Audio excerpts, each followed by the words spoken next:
ان شعراء حضرات کو پھر یہ کہوں گا جو نعتیہ کلام پیش کرتے ہیں، ان کو چاہیے کہ ہر روز کم از کم 2 رکعت نفل شکرانہ پڑھنا چاہیے کہ اللہ تعالیٰ نے ان کو وہ نسبت دی ہے، یعنی حضرت حسان بن ثابت رضی اللہ عنہ والی نسبت ان کو دی ہے، کیونکہ نعتیہ کلام کا لکھنے والا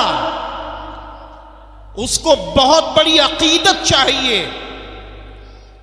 اگر اس نے اپنے خالی ہنر کا استعمال کیا، اس نے خالی اپنے جذبات کا استعمال کیا اور توحید سے کہیں ہٹ گیا، رسالت رسول صلی اللہ علیہ وسلم سے کہیں ہٹ گیا، تو وہ بھٹکتا چلا جاتا ہے،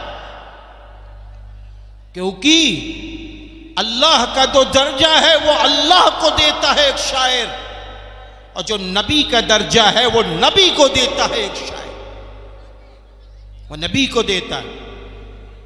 اس لیے شعراء حضرات بڑے خوش نصیب ہیں، ان کو یہ چاہیے کہ جو اشعار وہ پیش کرتے ہیں، جن اشعار کے ذریعے، جن نظم کے ذریعے وہ امت مسلمہ کے ایمانوں کو بیدار کرتے ہیں، امت مسلمہ کے دلوں میں رسول اللہ صلی اللہ علیہ وسلم کی محبت کو داخل کرتے ہیں، تو انہیں چاہیے کہ خود بھی اپنے دلوں میں رسول اللہ صلی اللہ علیہ وسلم والی وہی محبت داخل کر لیں جو محبت امت مسلمہ کے دلوں میں داخل کر رہے ہیں۔ تو قسم خدائے پاک کی اس شاعر سے نکلے ہوئے اشعار میرے بھائیوں دوسروں کے لیے اور دوسروں کو جگانے کے لیے اور دوسروں کے ایمانی بیداری کے لیے کافی ہو جائیں گے۔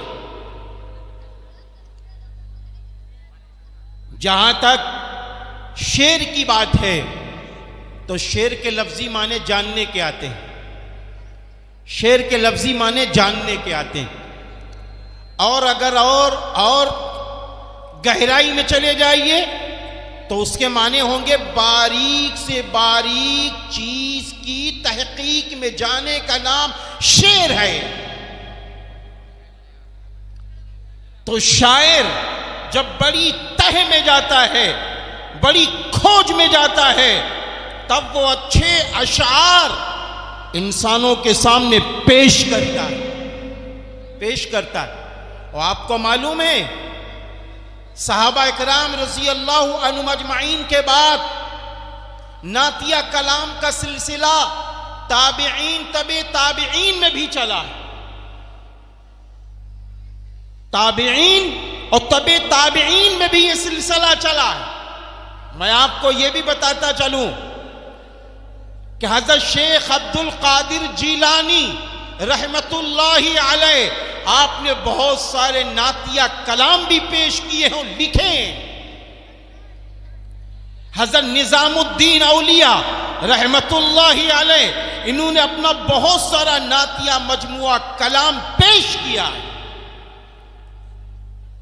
باندہ کے رہنے والے وہ بزرگ اللہ کے محبوب حضرت مولانا قاری صدیق صاحب رحمت اللہ علیہ نے نعتیہ کلام لکھا بھی ہے، پیش بھی کیا ہے۔ حضرت مولانا احمد صاحب پرتاپ گڑھی رحمت اللہ علیہ نے نعتیہ کلام لکھا بھی ہے اور وہ اشعار پیش بھی فرمائے۔ ایسا ہی دارالعلوم دیوبند کی طرف بڑھیے، دارالعلوم ندوۃ العلماء کے اکابر کی طرف بڑھیے، سہارنپور کے اکابر کی طرف بڑھیے، مراد آباد شاہی کے اکابر کی طرف بڑھیے۔ ان میں بہت سارے علماء اعظام نے، مفتیان اعظام نے نعتیہ کلام لکھا بھی ہے، پڑھا بھی ہے۔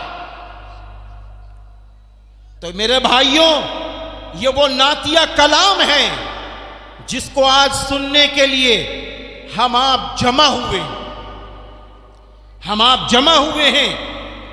تو جب آپ نعتیہ کلام سننے آئے ہیں، آپ نعتیہ مشاعرے میں آئے ہیں، تو آپ کو وہی ادب کے ساتھ بیٹھنا ہوگا، آپ کو انہی صفات کے ساتھ نعتیہ مشاعرہ سننا ہوگا تب انشاءاللہ یہ نعتیہ مشاعرہ معلوم ہے آپ کے گاؤں کی مسجدوں کو آباد کرنے والا بنے گا.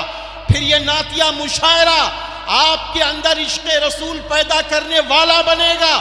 پھر یہ نعتیہ مشاعرہ آپ کی ایمانی چنگاری کو بیدار کرنے والا بنے گا. پھر یہ نعتیہ مشاعرہ آپ کے پورے گاؤں کے اندر نبی پاک صلی اللہ علیہ وسلم کی سنت کو زندہ کرنے والا بنے گا. پھر یہ نعتیہ مشاعرہ ماں باپ بھائی بہن اہل و عیال اعزاء اقربا کا حق ادا کرنے کا ذریعہ بنے گا. آپ کو معلوم ہے ایک نثر ہے ایک شعر ہے. نثر میں جو بات کہی جاتی ہے بہت لمبی بھی ہوتی ہے, اس میں بہت طول پن بھی ہوتا ہے جس کو آپ تقریر کہیے. لیکن جب ایک شاعر آتا ہے آنے کے بعد جب وہ دو شعر پڑھتا ہے پوری تقریر کا وہ نچوڑ بیان کر دیتا ہے. پوری تقریر کا وہ نچوڑ بیان کر دیتا ہے. اس لیے اللہ کے محبوب بندوں آپ اپنے وقار کو سمجھیے. میں آپ سے یہ نہ کہوں گا کہ آپ خاموش بیٹھیے, میں آپ سے یہ نہ کہوں گا آپ سلیقے سے بیٹھیے. میں آپ سے یہ کہوں گا کہ جب رسول اللہ صلی اللہ علیہ وسلم وہ آپ کے جانثار صحابہ مسجد نبوی میں ہوتے ہیں اور رسول اللہ صلی اللہ علیہ وسلم اپنے جانثار صحابہ سے نعتیہ کلام سنتے ہیں تو میرے نبی کہیں مسکراتے ہیں, کہیں اللہ کی حمد و ثنا بیان فرماتے ہیں اور شاعر کو داد بھی دیتے ہیں. آپ کو بھی وہی کام کرنا ہے, لیکن کیسے؟ تالیاں بجا کے نہیں بلکہ سبحان اللہ کہہ کے کرنا ہے, الحمدللہ کہہ کے کرنا ہے. میں آپ سے یہ ضرور کہوں گا کہ جب کوئی شاعر آئے, چاہے وہ چھوٹا شاعر ہو چاہے بڑا شاعر ہو, آپ اس کو داد دیجئے. اللہ دل میں